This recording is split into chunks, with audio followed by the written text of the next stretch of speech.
Good evening. My name is Instant, and today is Friday the 13th. So you know what time it is.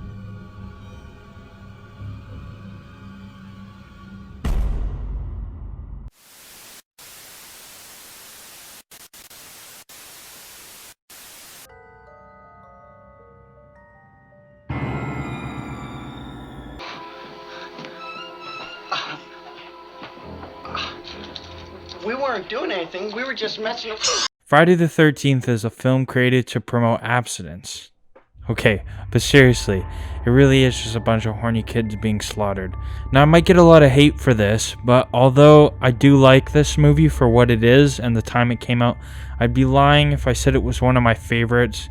It's maybe decent at best, and although it does have a bunch of things that make it memorable, at the end of the day, it was literally made as a cash grab after the success of John Carpenter's Halloween. Friday the 13th was directed and produced by Sean S. Cunningham, coming from working with Wes Craven on The Last House of the Left. After seeing the success of Halloween, he put out an advertisement to Variety to sell the film, while his partner, Victor Miller, started on the screenplay. Miller's favorite part was making the murderer Pamela Voorhees, and was unhappy with the decision to make Jason the villain in the sequels. On his website he wrote, "I have a major problem with all of them, because they made Jason the villain. I still believe that the best part of the screenplay was the fact that a mother figure was a serial killer, working from a horribly twisted desire to avenge the senseless death of her son Jason. Jason was dead from the very beginning. He was a victim, not a villain."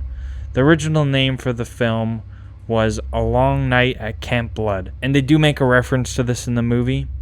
He neglected to mention that downtown they call this place Camp Blood.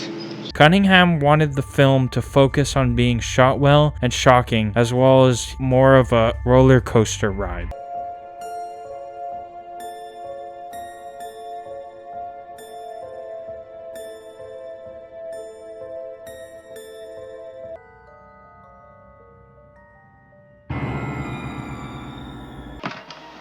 Messenger of God, you're doomed if you stay here. This place is cursed. Most of you probably already know this, but Camp Crystal Lake is actually a Boy Scout camp called Camp Nobi Bo Sco in Hardwick, New Jersey, and the camp is actually still operational today. Although you aren't actually allowed to just show up and visit the camp, they do offer tours. Something I really want to attend someday. Man, that would be so cool. The score is probably one of the most iconic parts of this movie. Harry Manfredini was inspired by John Williams' work in Jaws, where exactly like Mrs. Voorhees in this movie, the shark is not actually shown until the end of the movie, and instead the score is how the audience identifies the killer.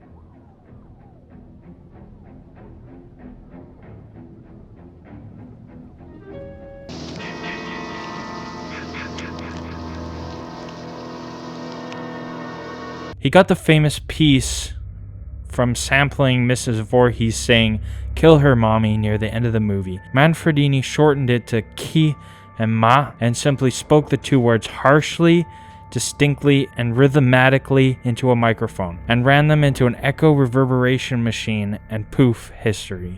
Kill her, mommy. Kill her.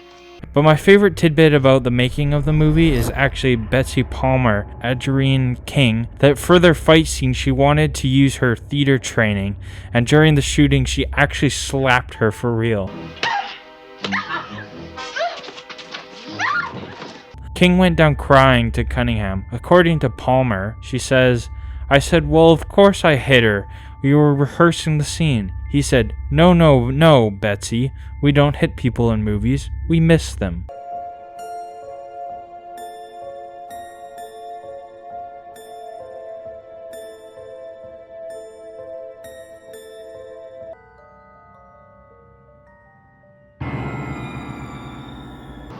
Quit.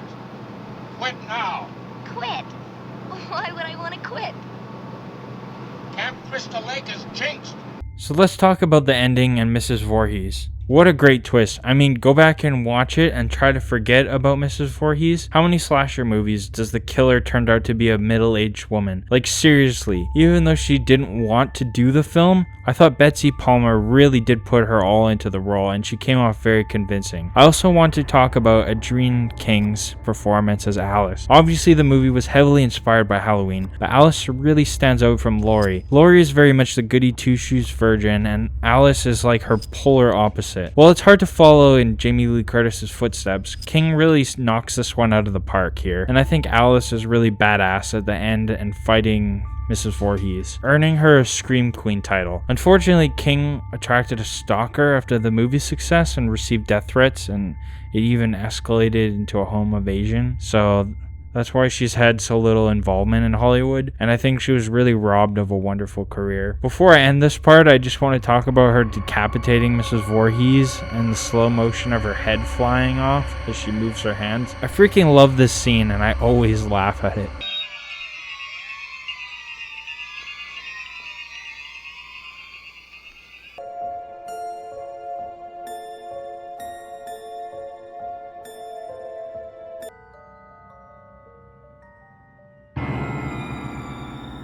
While Friday the 13th may have started out as a rip-off Halloween, it definitely succeeded in cutting its own path in the end, spawning 12 movies, including a really bad remake done in 2009.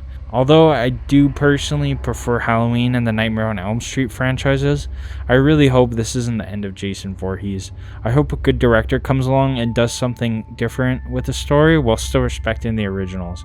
I mean, if Michael Myers can come back and still be just as terrifying, then why not Jason and his mommy? Then he's still there.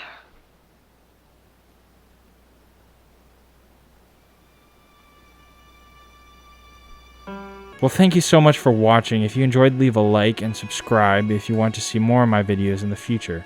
My intention with this channel is to create a place where you can come watch my videos and have a discussion in the comments section. So down below, tell me what you thought of the movie and leave a suggestion of a horror movie you'd like to see me cover next. And remember, stay crazy.